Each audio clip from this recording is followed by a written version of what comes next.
jurus menghadapi orang tua ini tidak banyak, 3 saja. Kalau dia marah-marah, kalau dia cerewet, kalau dia ngamuk-ngamuk, pertama diam. Pulang kampung marah dia. Saya bolak-balik kirim uang belanja, kenapa kamu IP-nya 2,0? Diam. Yang kedua, diam. Yang ketiga, diam. Kalau belum bisa membahagiakan, jangan susahkan dia. Kalau belum bisa menunjukkan prestasi, jangan susahkan hatinya. Jangan sampai belum ketemu dengan wajah kita pun dia sudah susah hati. Baru nama kita muncul di HP-nya, kumat darah tingginya.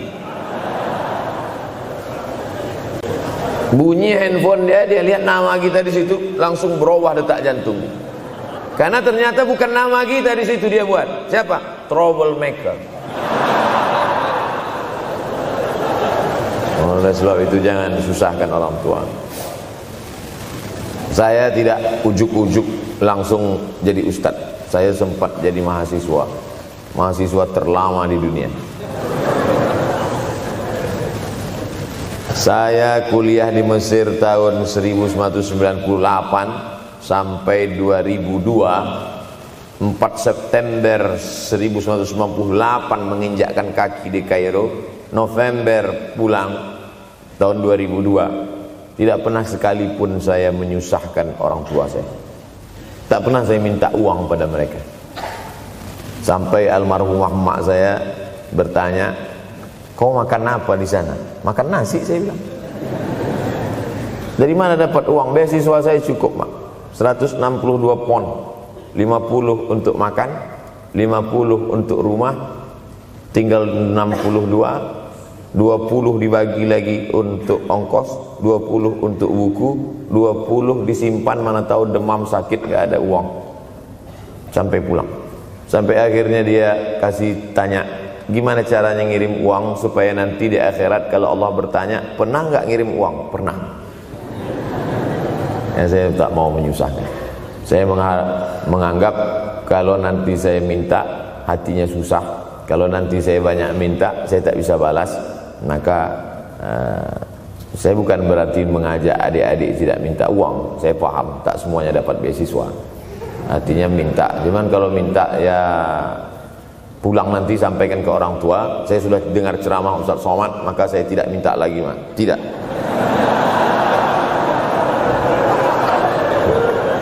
Tapi tolong dirapel setahun sekali aja. Kalau mau merasakan bagaimana sayang mereka, coba hilangkan sayangnya itu agak 1 bulan, 2 bulan, 3 bulan, itu baru terasa. Karena sifat manusia ini kalau sudah tidak ada, baru terasa. Judul lagu Roma. Kalau dia masih ada di depan mata kita, masih dekat dengan kita, kita merasa dia biasa-biasa saja. Tapi kalau dia sudah tidak lagi ada, itu barulah. Oleh sebab itu coba kalau mau merasakan, kasih tahu dia, papa, mama, untuk biaya kuliah saya 1 semester ini tolong jangan kasih dulu. Saya mau jual koran dulu. Saya mau kerja di Dorsmir dulu. Saya mau kerja loper dulu. Saya mau susah-susah dulu. Seketika saat kita tahu susahnya itu, tetes peluh keringat, air mata, di situlah baru kita tahu, oh ternyata perjuangan mereka ini luar biasa. Saya tidak bicara ceramah saja, tapi dalam kehidupan saya pribadi dulu saya laksanakan, saya pernah buat, saya pernah kerjakan. Tapi tidak saya rencanakan itu, saya harus begini, tidak. Memang bagian dari takdir hidup. Mungkin tidak minta uang itu karena jauh ke Mesir. Kalau seandainya dekat, sering juga minta. Nah, memang dikondisikan saya untuk terbang jauh ke Mesir, lalu kemudian setelah jauh itu tidak meminta, tapi kemudian setelah pulang berjumpa, sempat bersama orang tua. Bulan Maret 2019 kemarin baru meninggal dunia ketika saya sedang ceramah di Madura, Pulau Madura, diundang oleh sahabat saya, kakak kelas di Mesir dulu, Dr. Fauzi Tijani. Dan pagi itu rencananya mau ziarah ke makam Kiai Khalil di Pulau Madura. Begitu mau ziarah langsung dapat SMS segera pulang karena orang tua meninggal dunia. Akhirnya saya langsung ke airport Surabaya dan langsung pulang. Sebelum malam sudah tiba pemakaman. Artinya apa?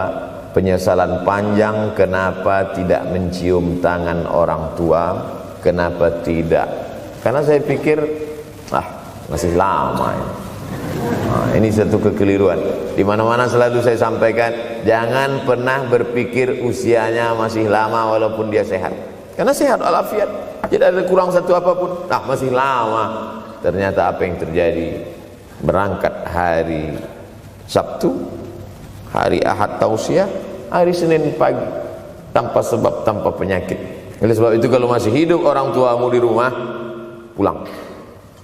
Tapi jangan ini jadikan alasan. Besok nggak masuk kelas, gimana? Pulang semua.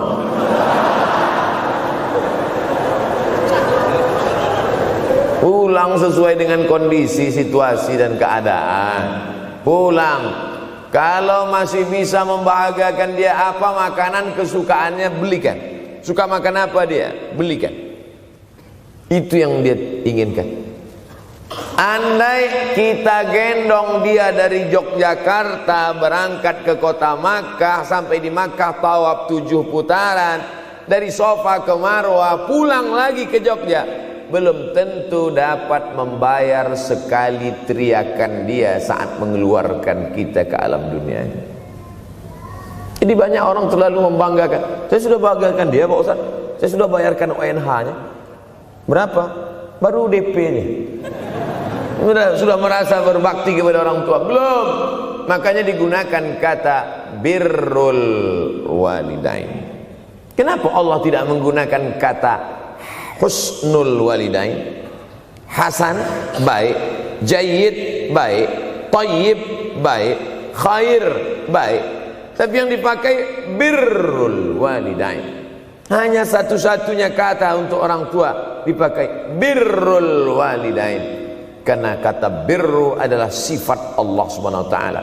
Makanya di antara Asmaul Husna ada Al-Barrut Tawwab. Allah yang punya sifat itu. Maka kita diharapkan berakhlak seperti akhlak Allah Subhanahu wa taala. Addabani Rabbi fa ahsana ta'dili. Allah mendidik aku menjadi beradab sehingga adabku penuh. Allah Subhanahu wa taala tidak ada puji Nabi Muhammad SAW. Hai Muhammad yang salat tahajudnya sampai kakinya bengkak. Hai Muhammad yang hajinya tidak ada. Apa kata pujian Allah untuk Nabi Muhammad SAW? Wa innaka la'ala khuluqin azim.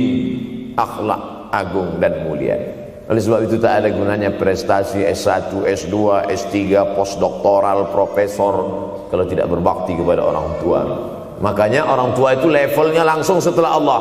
Wa qadha rabbuka alla ta'budu illa iyyah. Langsung wa bil walidaini ihsana. Ihsan. Lihat lagi penggunaan kata ihsan dalam hadis Nabi. Jibril alaihissalam datang, rambutnya tidak berdebu, bajunya sangat putih bersih, tapi tidak ada orang yang kenal. Diriwayatkan oleh Sayyidina Umar ibn al-Khattab radhiyallahu anhu, aku melihat ada seorang laki-laki rambutnya sangat hitam dan bajunya sangat putih, tapi kami tidak ada yang kenal. Ini 3 indikasi ini menunjukkan kebingungan. Kalau ada orang rambutnya sangat hitam dan kita kenal, berarti dia memang orang situ, memang tinggalnya di situ. Tapi dia kalau orang perantau, rambutnya pasti berdebu karena tinggal di gurun pasir. Sekarang kan banyak tuh anak-anak muda yang rambutnya berdebu. Itu berarti orang jauh, bukan orang Jogja. Bajunya sangat putih, tapi kami tidak kenal. Kalau bajunya agak-agak kotor, berarti dia musafir. Pantas kalau kita tidak kenal. Tapi bajunya sangat putih, berarti dia memang orang situ. Tapi kami tidak kenal. Kata Umar bin Khattab, rambutnya sangat hitam, bajunya sangat putih, tapi kami tidak kenal. Dan dia duduk berhadapan dengan Nabi, lututnya dekat dengan lutut Nabi, tapi kami tidak kenal. Dia bertanya tentang iman, dia bertanya tentang Islam, Dia bertanya tentang ihsan. Setelah selesai baru Nabi bertanya, Umar, ya, kamu tahu siapa tadi yang datang bertanya tentang iman, Islam dan ihsan itu? Tidak. Jibril yu'allimukum dinakum. Tadi yang datang itu adalah Jibril alaihissalam. Orang selevel Umar bin Khattab tidak kenal Jibril. Ada orang Indonesia baru ketemu Jibril.